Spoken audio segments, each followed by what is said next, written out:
مفتی عبدالرحمن عابد، Islamic scholar. یا ایہا الذین آمنوا اذا قمتم الی الصلاة فاغسلوا وجوہکم وایدیکم الی المرافق وامسحوا برؤوسکم وارجلکم الی الکعبین۔ اے ایمان والو، جب تم نماز کے لیے اٹھو تو اپنے چہروں کو دھو لیا کرو اور اپنے ہاتھوں کو کہنیوں تک دھو لیا کرو اور اپنے سروں کا مسح کیا کرو اور اپنے قدموں کو ٹخنوں تک دھو لو۔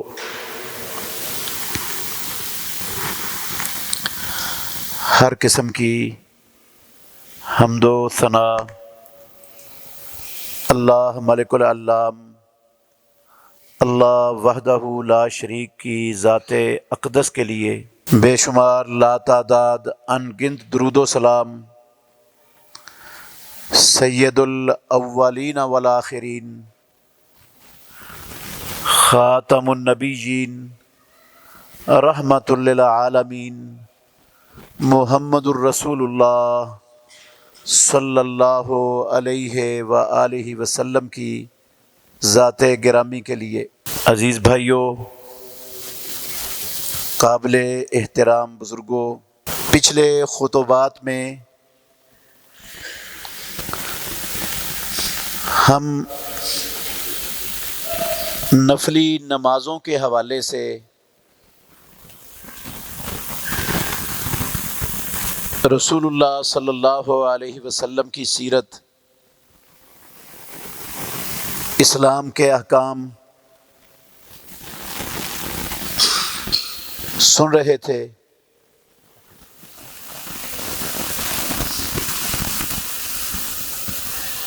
نماز اسلام کے 5 بنیادی رکنوں میں سے کلمہ پڑھنے کے بعد سب سے اہم ترین رکن ہے۔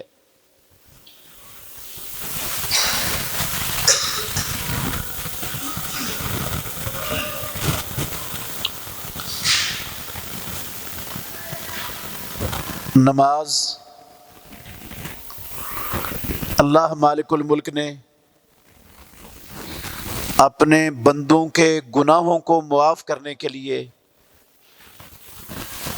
اپنے بندوں کو اپنا مقرب بنانے کے لیے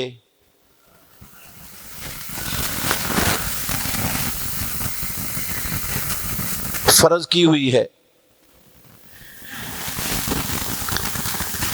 نمازوں کا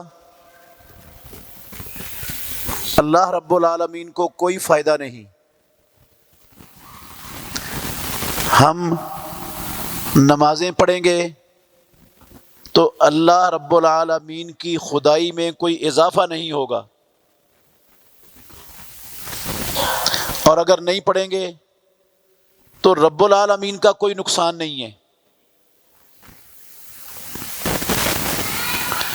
پڑھیں گے تو ہمارا فائدہ ہے، نہیں پڑھیں گے تو ہمارا اپنا نقصان ہے۔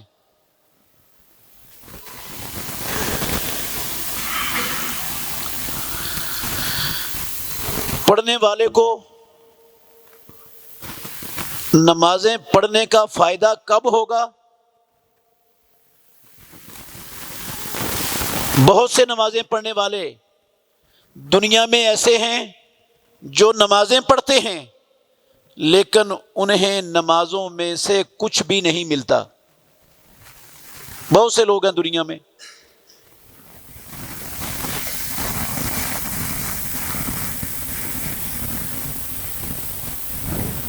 حدیث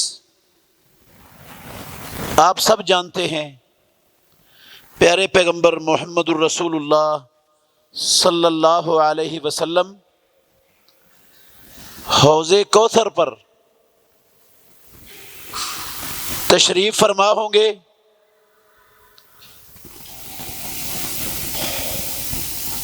حوض کوثر سے جام اپنی امت کے لوگوں کو پلا رہے ہوں گے۔ کچھ لوگ آئیں گے جن کے چہرے چمک رہے ہوں گے، ہاتھ چمک رہے ہوں گے، جن کے پاؤں چمک رہے ہوں گے، وضو کے نشانات سے وہ پنج کلیان ہوں گے۔ اچانک ان کے اور رسول اللہ صلی اللہ علیہ وسلم کے درمیان رکاوٹ حائل کر دی جائے گی۔ رسول اللہ صلی اللہ علیہ وسلم کہیں گے یہ اپنے ہی لوگ ہیں، یہ ہمارے لوگ ہیں، آنے دو۔ فرشتے کہیں گے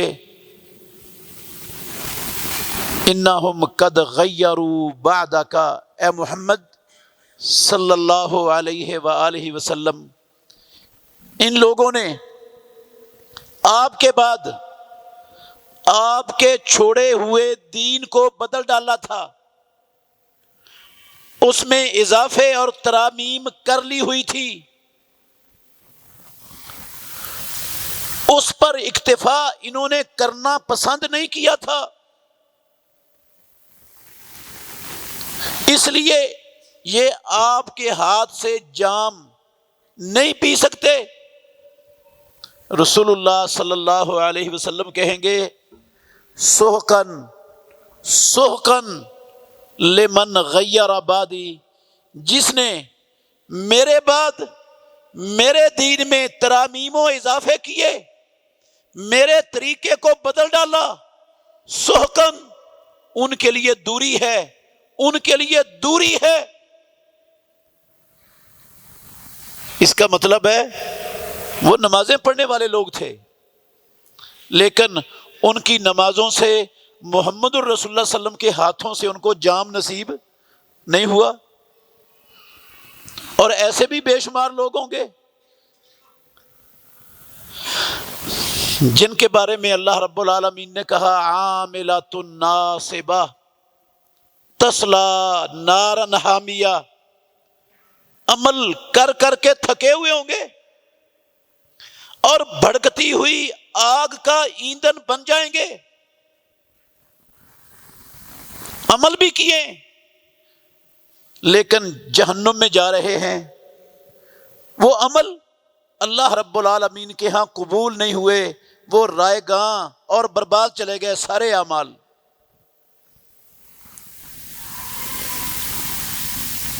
نمازیں بھی ضائع ہو گئی۔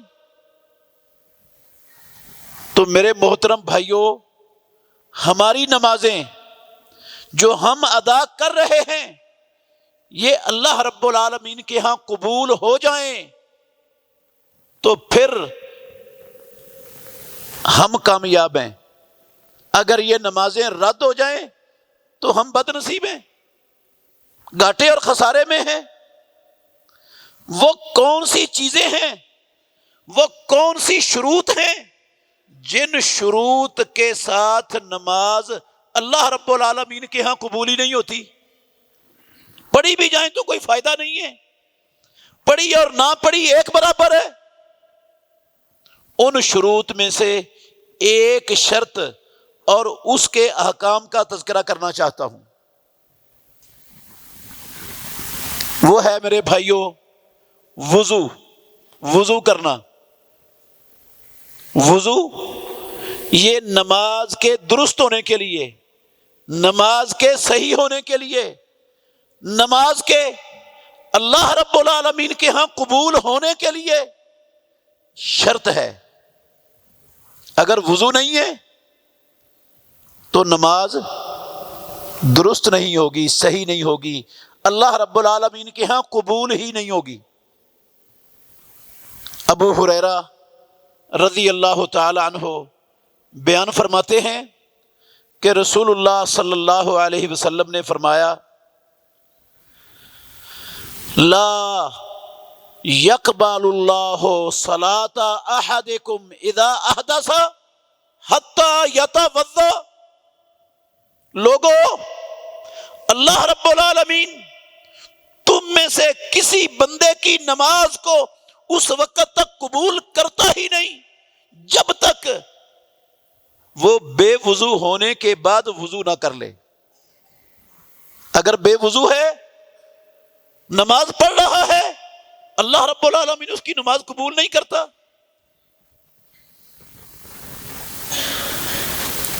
دوسری حدیث میں ہے، رسول اللہ صلی اللہ علیہ وآلہ وسلم نے فرمایا، عبداللہ بن عمر رضی اللہ عنہما راوی ہیں، لا تقبل صلاۃ بغیر طہور ولا صدقۃ من غلول. کسی بندے کی کوئی نماز، نہ نفل نماز نہ فرض نماز، جس کو نماز کہتے ہیں، وہ بغیر وضو کے قبول کی ہی نہیں جاتی.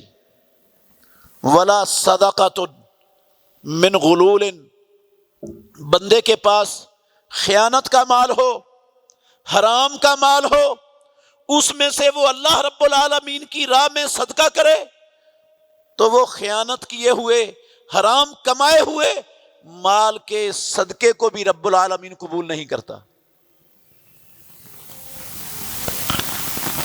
رسول مکرم صلی اللہ علیہ وآلہ وسلم کے ان دونوں فرامین سے ہر بندہ آسانی سے سمجھ سکتا ہے کہ وضو نماز کی قبولیت کے لیے کتنا ضروری ہے. وضو نہیں ہے تو نماز نہیں ہے، اگر نماز نہیں ہے تو بندے کا ایمان ہی نہیں ہے، ایمان ہی ختم ہے. نماز نہیں ہے تو ایمان نہیں ہے.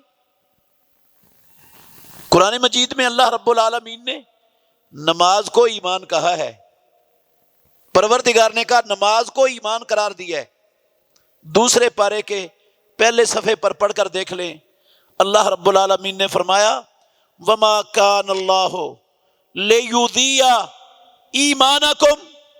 لوگو، اللہ رب العالمین ایسا نہیں ہے کہ وہ تمہاری نمازوں کو ضائع کر دے.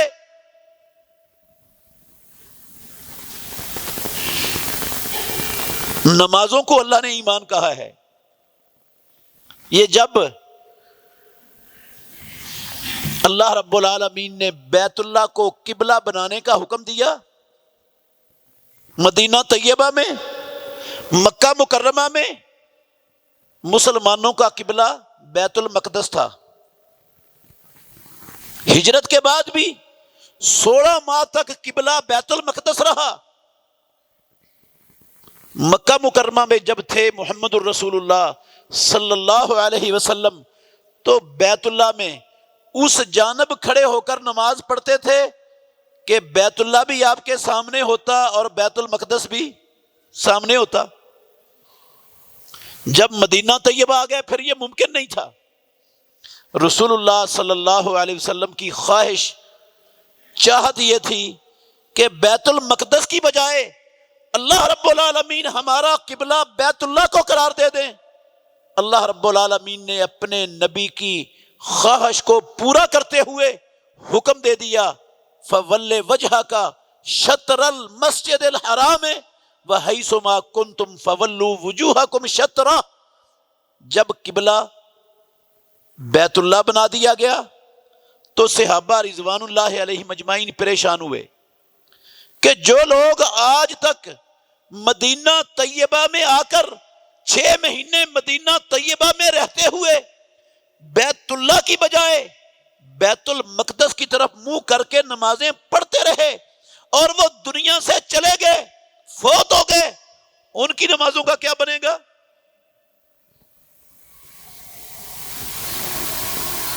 اب تو بیت اللہ کی طرف منہ کرنے کا حکم ہو گیا ہے، بیت اللہ کی طرف منہ کرنا شرط بنا دیا ہے، فرض کر دیا ہے رب نے. تو جنہوں نے مدینے میں آ کر بیت اللہ کی طرف منہ کر کے نمازیں نہیں پڑھی، ان کی نمازوں کا کیا بنے گا؟ اس موقع پر پروردگار نے یہ آیت نازل فرمائی وَمَا كَانَ اللَّهُ لِيُضِيعَ إِيمَانَكُمْ. مسلمانوں، پریشان نہیں ہونا. جن لوگوں نے بیت المقدس کی طرف منہ کر کے نمازیں پڑھی ہیں انہوں نے اللہ کے حکم پر عمل کیا ہوا ہے. وہ رب العالمین کا حکم تھا. اس وقت تک کہ بیت المقدس کی طرف منہ کر کے نماز پڑھنا ہی رب العالمین کو قبول تھا، اللہ نے ان کی بھی نمازیں قبول کی ہوئی ہیں، پروردگار ان کی نمازوں کو ضائع نہیں کرے گا۔ لفظ ایمان بولا ہے، اس سے ہر بندہ یہ سمجھ سکتا ہے کہ اللہ رب العالمین کا اپنی لا ریب کتاب میں نماز کو ایمان کہنا، اس سے نماز کی کتنی بڑی اہمیت ثابت ہوتی ہے۔ تو ایمان کی بقا، ایمان کی حفاظت وہ نماز کے بغیر نہیں، اور نماز وضو کے بغیر نہیں۔ قرآن مجید میں اللہ رب العالمین نے جو آیت کے لفظ آپ نے سنے، یہ سورہ مائدہ کی 6 نمبر آیت کے پہلے الفاظ ہیں۔ ساری آیت نہیں میں نے پڑھی، چند الفاظ پڑھے ہیں۔ پروردگار نے ایمان والوں کو مخاطب کر کے، جب تم نماز کے لیے اٹھو، نماز کا ارادہ کرو، نماز پڑھنا چاہو تو وضو کر لیا کرو، یہ حکم ہے پروردگار کا ایمان والوں کو۔ اور ہم یہ بخوبی جانتے ہیں کہ اللہ رب العالمین جس کام کا اپنے بندوں کو حکم دے دیں، وہ کام کرنا بندوں پر فرض ہو جاتا ہے۔ اللہ کا حکم ہو، چاہے رسول اللہ کا ہو، قرآن میں آیا ہو، چاہے پیارے پیغمبر کی سنت اور حدیث میں آیا ہو، حکم ہو اللہ کا، حکم ہو رسول اللہ کا صلی اللہ علیہ وسلم، مسلمانوں کو ہو، وہ کام کرنا مسلمانوں پر فرض ہے۔ تو یہ نماز کے لیے وضو کرنا فرض ہے، صرف فرض نہیں، یہ نماز کی شرط ہے، اس کے بغیر نماز قبول ہی نہیں ہوتی۔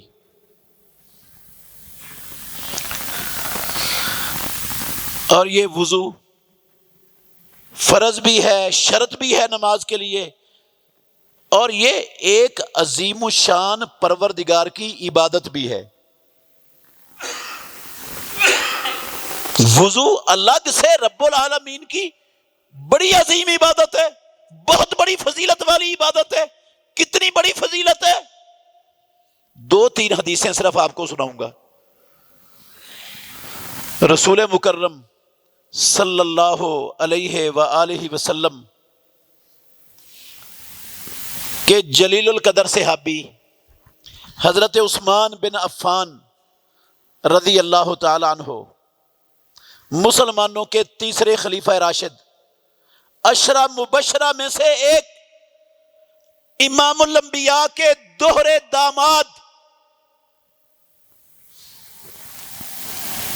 انہوں نے وضو کیا، وضو کر کے کہنے لگے، میں نے امام الانبیاء محمد الرسول اللہ صلی اللہ علیہ وسلم سے سنا، توضأ مثل وضوئی ھذا، لوگوں جس طرح میں نے، عثمان بن عفان نے وضو کیا، محمد الرسول اللہ صلی اللہ علیہ وسلم نے ایسے ہی وضو کیا تھا۔ اور آپ نے فرمایا، جس نے میرے اس وضو جیسا وضو کیا اور پھر 2 رکعتیں پڑھی، اور ان 2 رکعتوں میں اس نے اپنے دل سے بھی باتیں نہیں کی، غفر لہ ما تقدم من ذنبہ، پروردگار اس کی زندگی کے سابقہ سارے گناہوں کو معاف کر دے گا۔ کتنی بڑی عبادت ہے کہ مالک الملک امام الانبیاء محمد الرسول اللہ صلی اللہ علیہ وسلم کے وضو جیسا وضو کرنے والے بندے کو اس کی زندگی کے پچھلے گناہوں کی بخشش کی گارنٹی اپنے نبی کی زبان سے دے رہے ہیں۔ معمولی عمل تو نہیں ہے، چھوٹی عبادت نہیں ہے۔ عمر بن عباسہ رضی اللہ تعالیٰ عنہ، صحیح مسلم شریف میں حدیث ہے، یہ حدیث نمبر 832 ہے مسلم شریف میں، لمبی حدیث ہے، صحیح مسلم میں کتاب و صلاۃ المسافرین ہے، اور اس پر امام مسلم رحمۃ اللہ علیہ کی اس کتاب میں باب بندہ ہوا ہے، باب و اسلام عمر بن عباسہ تھا، عمر بن عباسہ کے اسلام لانے کا بیان۔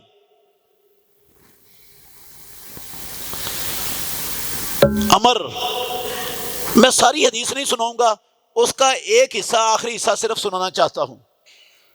عمر بن عباسہ رضی اللہ تعالیٰ عنہ مسلمان ہوئے، انہوں نے اپنا واقعہ بیان کیا ہے اس میں کہ میں اسلام کی آمد سے پہلے بھی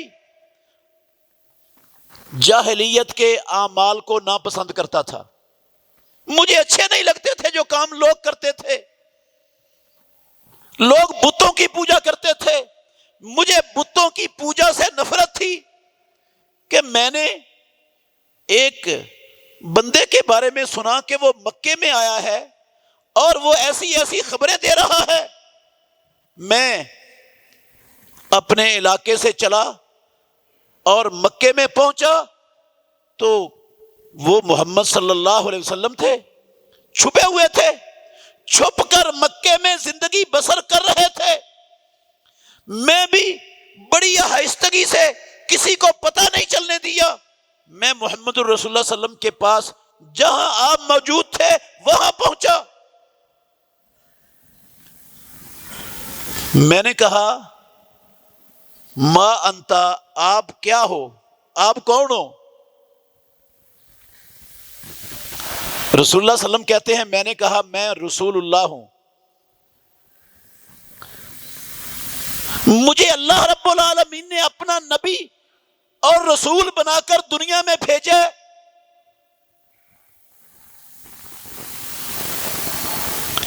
اور بھی کافی سوالات کیے عمر بن عباسہ رضی اللہ عنہ نے، آپ نے جوابات دیے۔ وہ کہتے ہیں عمر بن عباسہ میں مسلمان ہونا چاہتا ہوں۔ آپ نے فرمایا اس وقت ان حالات میں کلمہ پڑھنا، مسلمان ہونا یہ آسان نہیں ہے، بڑا مشکل کام ہے۔ آپ دیکھ رہے ہو میں کس حالت میں مکے کے اندر زندگی بسر کر رہا ہوں، میرے صحابہ کس حالت میں مکے کے اندر زندگی بسر کر رہے ہیں، چھپ چھپا کے جی رہے ہیں۔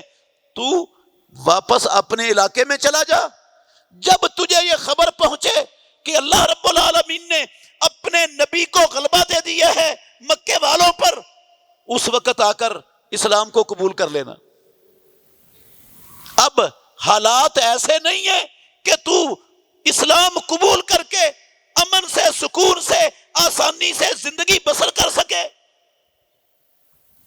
عمر بن عباسہ کہتے ہیں میں واپس چلا گیا۔ پھر وہ دن بھی آئے کہ اللہ نے اپنے نبی کو غلبہ دے دیا، مدینہ آپ چلے گئے ہجرت کے بعد، تو میں مدینہ پہنچا، مسلمان ہو گیا۔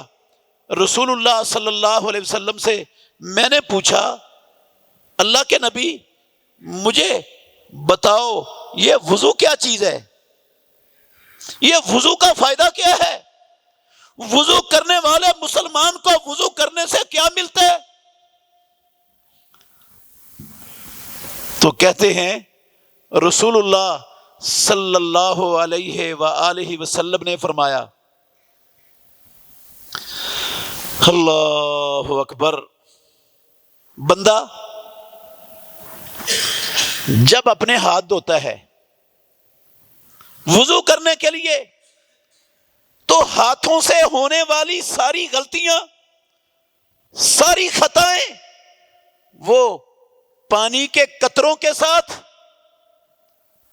بندے کے ہاتھوں کی ناخنوں کی نوکوں سے وہ ساری غلطیاں نکل جاتی ہیں۔ جب بندہ چہرہ دھوتا ہے تو منہ سے ہونے والی، ناک سے ہونے والی، آنکھوں سے ہونے والی ساری غلطیاں اللہ رب العالمین وہ بندے کی معاف کر دیتا ہے۔ وہ پانی کے ساتھ یا پانی کے آخری قطروں کے ساتھ داڑھی کے بالوں کی نوکوں سے امام الانبیاء نے فرمایا غلطیاں نکل جاتی ہیں۔ اور جب اپنے بازو دھوتا ہے تو بازوؤں سے ہونے والی ساری خطائیں وہ انگلیوں کے پوروں سے نکل جاتی ہیں، اور جب بندہ سر کا مسح کرتا ہے تو سر سے ہونے والی ساری خطائیں سر کے بالوں کی نوکوں سے اللہ رب العالمین نکال دیتا ہے، اور جب پاؤں دھوتا ہے تو پاؤں سے ہونے والی ساری خطائیں، سارے گناہ، ساری غلطیاں وہ پاؤں کی انگلیوں کے پوروں سے اللہ رب العالمین نکال دیتا ہے۔ پھر بندہ وضو کرنے کے بعد 2 رکعتیں پڑھتا ہے، وَفَرَّغَ قَلْبَهُ لِلَّهِ، اور اپنے دل کو اللہ رب العالمین کے لیے فارغ کر دیتا ہے۔ دل میں رب کے سوا کوئی اور چیز نہیں ہوتی، مکمل توجہ اور دھیان اپنے خالق و مالک کی طرف ہوتا ہے۔ اس حالت میں 2 رکعتیں پڑھتا ہے تو ناطق وحی نے کہا یسیرو کہیئتہ یوم ولدتہ امہ، یہ والا بندہ اس طرح ہو جاتا ہے جس طرح ماں نے بچے کو جنم دیا ہوتا ہے۔ جیسے وہ بندہ بچہ گناہوں سے پاک ہوتا ہے، معصوم ہوتا ہے، ایسے ہی یہ بندہ یہ وضو کر کے ایسے ہی پاک ہو جاتا ہے 2 رکعتیں پڑھنے کے بعد۔ یسیرو کہیئتہ ولدتہ امہ، ایسے ہو جاتا ہے جیسے ابھی اس کی ماں نے اس کو جنم دیا ہے۔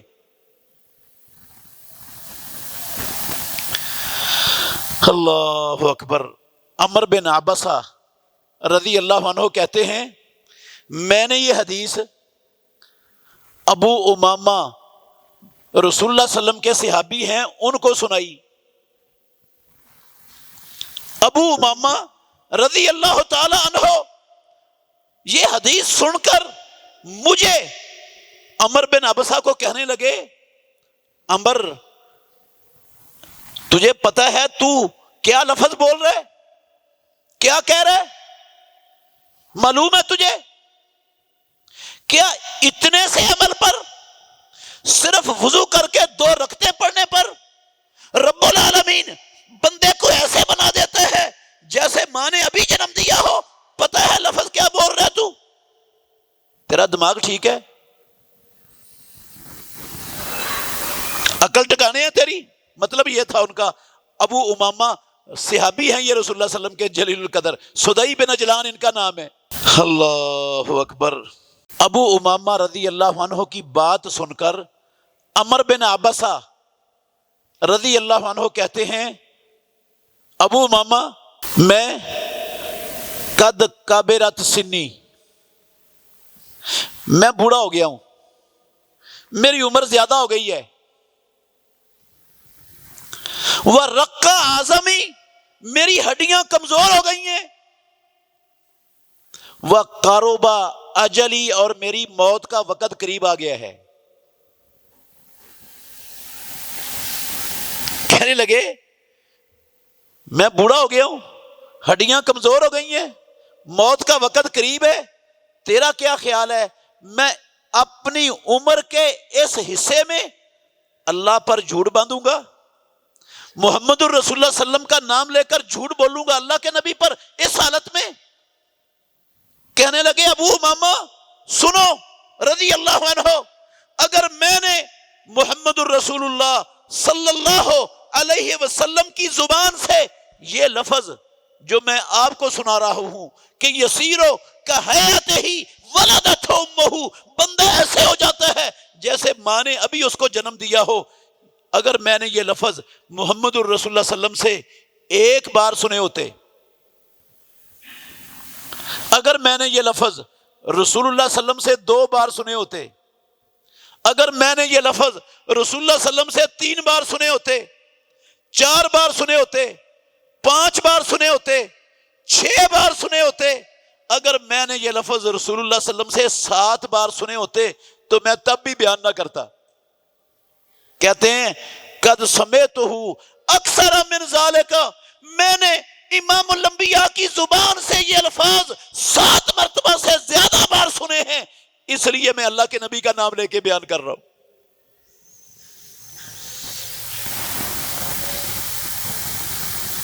کتنی بڑی عظمت ہے۔ عمل کیا کیا ہے؟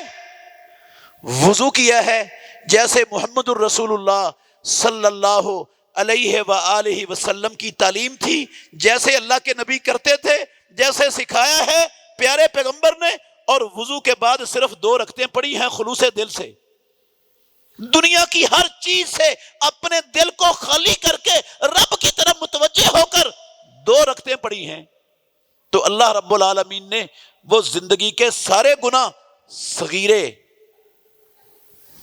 سارے کے سارے گناہ معاف کر کے ایسے کر دیا جیسے نو مولود گناہوں سے پاک ہوتا ہے، ایسے ہی اللہ اس کو پاک کر دیتا ہے۔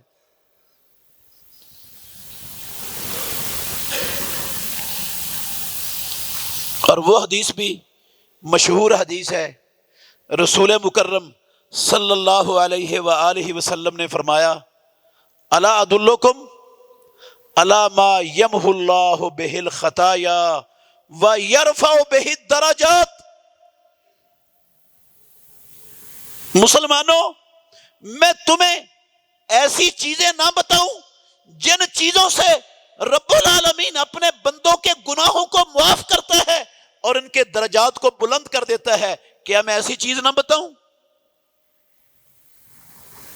صحابہ رضوان اللہ علیہ مجمعین کہنے لگے، بلا یا رسول اللہ، کیوں نہیں اللہ کے نبی، ضرور بتائیے جن اعمال سے پروردگار ہمارے گناہوں کو مٹا دے اور ہمارے درجات کو بلند کر دے۔ آپ نے فرمایا، اللہ اکبر، اسباغ الوضوء علی المکارہ، جب بندے کا دل نہ چاہ رہا ہو، طبیعت پسند نہ کرتی ہو وضو کرنے کو، اس وقت اللہ کے نبی کے طریقے پر مکمل وضو کرنا یہ ایسا عظیم الشان عمل ہے کہ پروردگار اس عمل سے بندوں کے گناہوں کو معاف کرتے ہیں اور ان کے درجات کو بلند کرتے ہیں۔ وَكَثْرَةُ الْخُطَىٰ إِلَى الْمَسَاجِدِ، اور زیادہ قدم اٹھا کر مسجد کی طرف جانا، زیادہ قدم اٹھا کر مسجد کی طرف جانا۔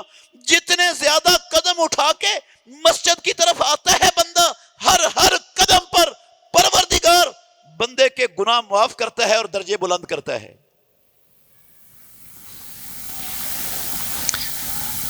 یہ صرف جمعے والے دن خاص نہیں ہے۔ آپ ہمیشہ مجھ سے یہی سنتے ہیں نا، جمعے والے دن ہر قدم کے بدلے میں دیتا ہے، یہ جمعے کے ساتھ خاص نہیں ہے، وہ جمعے والی اور فضیلت ہے، جمعے والی فضیلت اور ہے۔ وہ تو ایک قدم کے بدلے میں اللہ رب العالمین ایک سال کے روزوں اور ایک سال کی تہجدوں کا ثواب دیتا ہے بندے کو۔ جمعے والے دن یہ ہے۔ باقی 5 نمازوں کے لیے جو شخص، جو مومن مسلمان اپنے گھر میں امام الانبیاء کے بتائے ہوئے سکھائے ہوئے طریقے پر وضو کرتا ہے، گھر سے وضو کر کے چلتے ہیں مسجد کی طرف، ہر قدم کے بدلے میں، چاہے وہ فجر کی نماز ہے، چاہے ظہر کی ہے، چاہے عصر کی ہے، چاہے مغرب کی ہے، چاہے عشاء کی ہے، جس نماز کے لیے بھی آتا ہے اللہ رب العالمین اس کے گناہ معاف کرتا جاتا ہے اور درجے بلند کرتا چلا جاتا ہے۔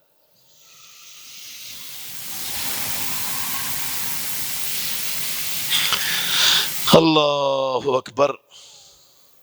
اور یہ حدیث بھی جس کی طرف میں نے شروع میں اشارہ کیا، رسول اللہ صلی اللہ علیہ وآلہ وسلم نے فرمایا کہ میری امت قیامت کے دن اللہ رب العالمین کے سامنے، رب کے سامنے پیش ہوگی، غرن محجلین، ان کی پیشانیاں بھی چمک رہی ہوں گی، ان کے اعضائے وضو سارے کے سارے چمک رہے ہوں گے۔ اس حالت میں محمد الرسول اللہ صلی اللہ علیہ وسلم نے فرمایا میری امت پروردگار کے سامنے پیش ہوگی۔ معمولی سا عمل ہے وضو۔ ساری امتوں میں سے کسی امت کو یہ شرف نہیں کہ میدان محشر میں قیامت کے دن اس کا چہرہ بھی چمک رہا ہو، اس کے ہاتھ پاؤں بھی چمک رہے ہوں۔ یہ خصوصیت اللہ نے صرف محمد الرسول اللہ صلی اللہ علیہ وسلم کی امت کو عطا کی۔ حدیث لمبی ہے، اس سے پہلے بھی الفاظ ہیں۔ رسول مکرم صلی اللہ علیہ وسلم صحابہ میں موجود ہیں، آپ نے کہا کاش ہم اپنے بھائیوں کو دیکھ لیں، کاش ہم اپنے بھائیوں کو دیکھ لیں۔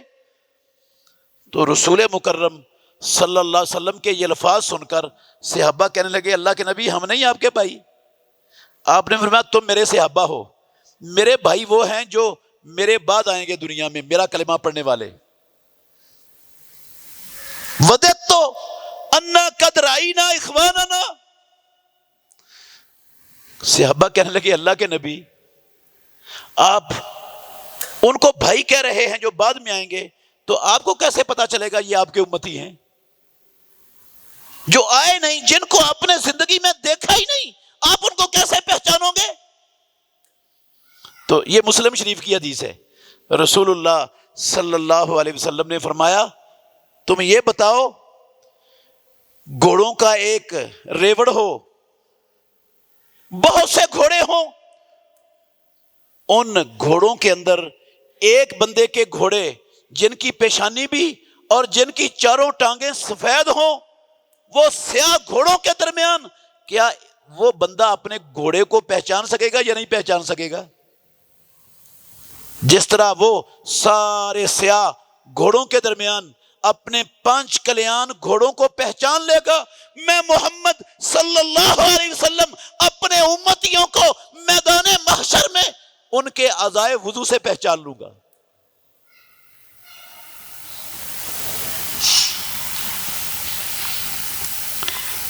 یہ عظمت، یہ فضیلت اور یہ مقام ہر وضو کا نہیں ہے میرے بھائیوں، ہر وضو کا نہیں۔ یہ شان، یہ فضیلت اس وضو کی ہے جو وضو امام الانبیاء کے طریقے کے مطابق ہوگا۔ اللہ کے نبی نے وضو کیسے کیے؟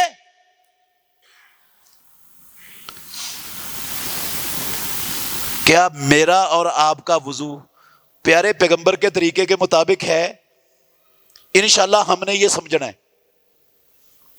اگر نہیں ہے، ہمارے وضو میں کہیں خلل ہے، کوتاہی ہے، انشاءاللہ الرحمن ہم نے اس کو ختم کر کے اپنے وضو کو نبی محمد الرسول اللہ صلی اللہ علیہ وسلم کے طریقے کے مطابق بنانا ہے۔ اس لیے سنانا چاہتا ہوں، اور یہ جو ساری فضیلتیں ہیں، گناہوں کی بخشش ہے، یہ اس وضو پر ہے جو وضو نبی کے طریقے کے مطابق ہوگا۔ جو وضو ہم اپنی مرضی سے کریں گے، کسی مولوی صاحب کے طریقے پر کریں گے، کسی پیر یا امام کے بتائے ہوئے طریقے پر کریں گے، نبی مکرم کا طریقہ چھوڑ دیں گے، باپ دادے کو جس طرح وضو کرتے ہوئے دیکھے گھروں میں اسی طرح وضو کرتے رہیں گے، تو یہ کوئی فضیلت حاصل نہیں ہوگی، کوئی فضیلت حاصل نہیں ہوگی۔ اس لیے انشاءاللہ الرحمن آپ کے سامنے امام الانبیاء کا 100% مکمل وضو صحیح احادیث کے مطابق انشاءاللہ وہ آپ کے سامنے رکھوں گا۔ نہ ضعیف حدیث سناؤں گا اور نہ کوئی ایسی چیز ہوگی جو انشاءاللہ دلیل کے بغیر ہو، حوالے کے بغیر بھی نہیں، دلیل کے بغیر بھی نہیں، ضعیف روایت بھی نہیں، پکی اور 100% صحیح روایات کی روشنی میں جو صحابہ نے محمد الرسول اللہ صلی اللہ علیہ وسلم کا وضو دیکھا، بیان کیا، اور جس طریقے پر وہ وضو کرتے رہے، وہ وضو انشاءاللہ الرحمن آپ کے سامنے رکھوں گا۔ اللہ تعالی ہمیں صرف وضو نہیں، اپنا ہر عمل نبی کے طریقے کے مطابق بنانے کی توفیق عطا فرمائے، اور ہر عمل نبی کے طریقے پر کرتے ہوئے پروردگار ہمیں اس دنیا سے اپنے پاس بلائے۔ آخر دعوانا ان الحمدللہ رب العالمین۔ بہترین صدقہ جاریہ حاصل کرنے کے لیے اس ویڈیو کو لائک، کمنٹ اور شیئر کرنا مت بھولیں۔